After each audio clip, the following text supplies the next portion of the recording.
Bonjour, on se retrouve pour un premier live sur le cercle PPCB. Donc en premier, je vais repartir très rapidement sur l'explication de ce cercle. Donc ce cercle est composé de différents experts qui est là pour vous accompagner dans votre projet professionnel. Donc que ça soit de la création, que ce soit du coaching, que ça soit pour refaire votre site ou autre. Donc, on a différentes spécialités. Donc, moi, pour ma partie, donc je vais pas trop m'étaler, je vais aller assez rapidement. Donc, j'accompagne les futurs entrepreneurs ou entrepreneurs sur la création d'un business model et de pouvoir aussi travailler sur la communication via les réseaux sociaux. Donc, je vais passer la parole à Anaïs pour qu'elle puisse se présenter.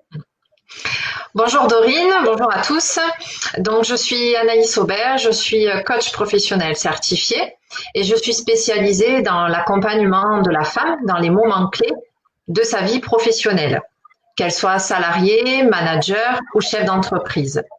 Je suis aussi facilitatrice en intelligence collective. Là, c'est pour intervenir dans les entreprises auprès des équipes. En fait, pour résumer, j'aide les personnes à ce qu'elles se libèrent de leurs blocages, de leurs freins et de leurs croyances pour qu'elles puissent être épanouies dans leur vie professionnelle. C'est un joli programme en tout cas. Ouais. Alors, aujourd'hui, on se retrouve vraiment sur un sujet, on a pu déjà en discuter toutes les deux sur ce sujet-là. Voilà, après on a discuté et on trouvait intéressant de pouvoir partager concernant les croyances limitantes. Qu'est-ce que c'est une croyance limitante? Alors, d'abord, il faut distinguer une croyance d'une croyance limitante. Une croyance, c'est une idée que l'on a généralisée et qui est devenue pour nous une conviction profonde. Et c'est ce qui va du coup déterminer nos actions, nos comportements. Ce qu'il faut savoir, c'est la construction de notre personne tout au long de notre vie repose sur un système de croyances qu'on a intériorisé et que nous considérons comme vrai. Et une croyance, elle devient limitante lorsqu'elle nous empêche d'agir librement et qu'elle impacte véritablement notre performance, notre réussite et donc notre épanouissement. Une croyance limitante, c'est celle qui nous fait penser que l'on est incapable de faire quelque chose et surtout de considérer cette pensée comme une vérité absolue. Cette croyance limitante, en fait, elle bride et elle fige les personnes sur place. Et le fait d'avoir ces pensées-là empêche d'agir. Et en empêchant d'agir, on confirme cette croyance et cette conviction. On reste dans ce sentiment de ne pas avancer et de rester figé sur place. D'accord. Donc c'est vraiment quelque chose, qu'on entend souvent, qui est récurrent. Et est-ce que du coup, tu peux nous donner des exemples liés à l'entrepreneuriat? Oui, alors dans les croyances limitantes, il faut distinguer déjà deux types de croyances. Il y a les croyances limitantes de notre société. Donc ça, en fait, c'est des croyances, on va dire, populaires, euh, qui sont vraiment des croyances qui sont communes à la société. Par exemple, la croyance qui dit je n'ai pas droit à l'erreur, c'est quelque chose que tout le monde dit, qu'on entend, qu'on se répète. Et, euh, et cette croyance-là, elle rend vraiment le passage à l'action très très difficile, voire même impossible. Et pour l'entrepreneur, le fait de ne pas avoir droit à l'erreur, c'est vraiment quelque chose qui bloque le développement de l'entrepreneuriat. Parce que quand on est entrepreneur, il faut pouvoir prendre des risques. Et si on se dit qu'on n'a pas droit à l'erreur, on va pas pouvoir prendre de risques, même s'il est infime ce risque, et on va pas pouvoir évoluer. Donc vraiment, c'est important de pouvoir se libérer de cette croyance limitante. Entreprendre, en fait, j'aime bien donner cette image, c'est comme sauter en haut d'une montagne et devoir construire son parachute pendant la descente. Hein. Donc, si la peur de l'échec, si on ne s'autorise pas à se tromper, si la peur de l'échec est tellement forte, alors on sautera jamais, on n'ira jamais, on restera sur place. Donc ça, c'est les croyances limitantes de la société, les croyances populaires. Et puis ensuite, parce qu'il y en a plusieurs, il y a les croyances limitantes de la personne elle-même. Donc ça va être ce qu'on appelle des croyances certitudes. Donc ça, c'est les croyances qui viennent de son éducation, du milieu social, d'une expérience professionnelle, de son vécu, des expériences passées. Voilà, ça, ce sont les propres croyances de la personne. Et alors celles-là, elles sont très difficiles parce que elles sont considérées comme vraies puisqu'elles ont été vécues par le passé. Celles-là, elles sont difficiles à s'en libérer parce qu'elles sont vraiment ancrées. Comme la personne elle a intégré cette croyance, du coup, elle reste avec ça et elle reste figée là-dedans. Par exemple, ça peut être aujourd'hui, je suis trop jeune pour entreprendre, ou alors l'inverse, je suis trop vieux, trop vieille pour entreprendre, ou alors je ne peux pas prospecter parce que je suis trop timide. On m'a toujours dit que j'étais timide et de toute façon, je suis timide, donc je ne peux pas prospecter. Voilà, donc ça, c'est des croyances qui sont vraiment ancrées et qui empêchent le développement du business et de son entreprise. D'accord. Et donc, est-ce que ces croyances peuvent nous bloquer dans notre projet? Oui, malheureusement, ces croyances limitantes peuvent vraiment être un vrai frein au développement de son business. Par exemple, pour l'entrepreneur, celui ou celle qui démarre, cette croyance de devoir tout maîtriser, tout savoir, tout connaître pour son activité.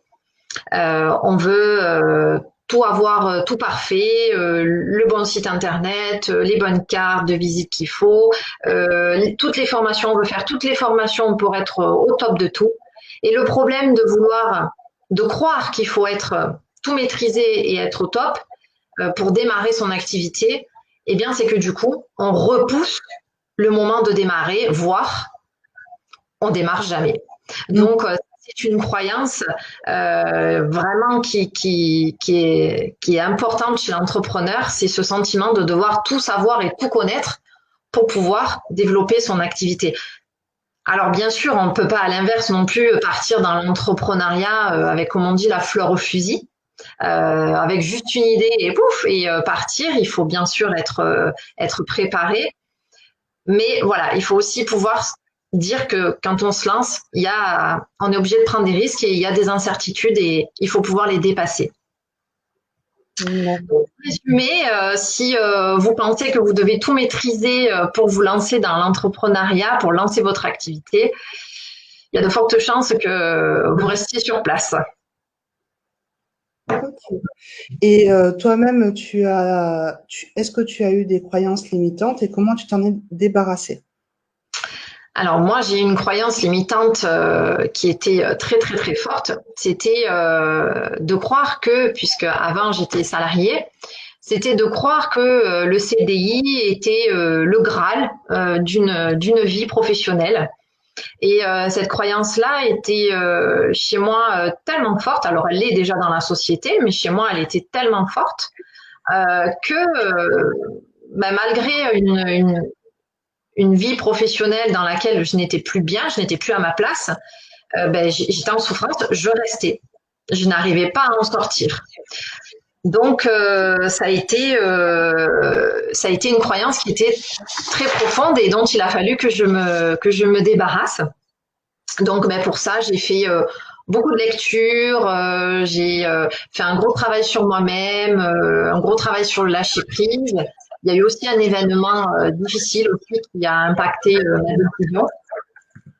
Mais voilà, il a fallu plus de 3 ans pour que je me libère de cette croyance limitante et que je puisse enfin me lancer dans mon projet professionnel. Et c'est pour ça qu'aujourd'hui, avec les outils du coaching et mon expérience, je veux vraiment aider les gens à se libérer de ça pour pouvoir développer leur activité, faire ce qu'ils ont envie de faire, avoir la vie professionnelle qu'ils veulent et être au mieux dans cette vie-là. Et surtout de ne pas attendre d'être au pied du mur pour pouvoir s'en libérer. Et est-ce que tu as un dernier conseil à nous donner? Alors, si j'ai un conseil à donner, ce serait bien sûr de se faire accompagner en coaching parce que effectivement, le cerveau est programmé pour enregistrer et automatiser des informations, donc des croyances aussi. Donc, on a aussi des croyances du passé qu'on garde et en fait, on pense qu'on les a toujours, mais finalement, ce ne sont plus les mêmes. Donc, il y a tout un travail à faire pour justement savoir se libérer de ces croyances et de celles qu'on a encore. Et puis, voilà, ce qui est important, c'est de pouvoir se faire accompagner. Mais sinon, vous pouvez d'ores et déjà commencer un travail sur cette réflexion des croyances limitantes. Donc, pour ceux qui veulent faire un petit exercice, je vous propose, alors, tout d'abord, de pouvoir identifier clairement la croyance limitante qui vous bloque le plus. Est-ce que c'est la peur d'être ridicule, la peur de prendre la parole, la peur du jugement des autres, la peur de l'échec? Enfin, il y en a à foison des croyances limitantes. Et ensuite, réfléchissez et écrivez sur une feuille sur quoi repose en fait cette croyance. Est-ce que c'est une croyance finalement populaire, comme je l'évoquais tout à l'heure, quelque chose que tout le monde dit, il faut travailler dur sinon on n'aura rien, ou est-ce que c'est une croyance de son histoire vécue, de son passé? Est-ce que c'est une croyance de l'héritage familial qui dit que par exemple si on n'a pas bac plus 10, on est bon à rien? Ça peut être ça. Et ensuite, je vous propose d'identifier un moment où vous avez justement, ou un moment dans votre vie où vous avez réussi à dépasser ce blocage et cette croyance limitante. Parce qu'il y a forcément eu un moment donné où vous avez pu dépasser ce blocage.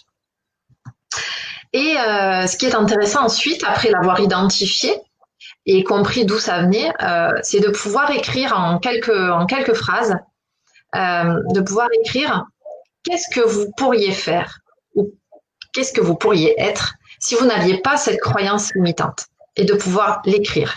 Ça, c'est un vrai travail d'introspection qui est très intéressant pour pouvoir se projeter dans la libération de cette croyance. Et ensuite, d'écrire la première action, une petite action qui puisse vous aider pour vous libérer de cette croyance et d'accéder à ce que vous voulez être ou ce que vous voulez faire. Et le dernier point, c'est de pouvoir reformuler cette croyance avec une affirmation positive pour pouvoir bien sûr l'ancrer et reprogrammer son cerveau de manière à ce que le cerveau puisse enregistrer cette nouvelle croyance aidante, cette fois-ci, pour pouvoir aller de l'avant. D'accord. Donc, en gros, si je comprends bien, c'est de passer de la croyance limitante à la croyance aidante. Oui, c'est ça. C'est exactement ça. C'est ça. D'accord. Ben, écoute, Anaïs, je te remercie. Donc, si vous voulez joindre Anaïs, donc, elle a une page Facebook et un site. Alors, c'est ça. pour le cercle, elle intervient aussi pour le cercle PPCB. Donc, dans ce cadre-là, n'hésitez pas à cliquer sur le bouton Contact de PPCB. Si vous avez aimé cette intervention, n'hésitez pas à mettre un like, de laisser un commentaire. Pour les commentaires, Naïs, tu prendras le temps d'y répondre quand ils seront postés. En tout cas, je remercie tout le monde qui nous a suivis. Et puis, on reviendra pour un autre live et puis on vous tiendra au courant. Merci Dorine et au plaisir d'échanger avec vous sur ce thème-là qui me passionne. Merci, bonne après-midi. Merci. Au revoir. Au revoir.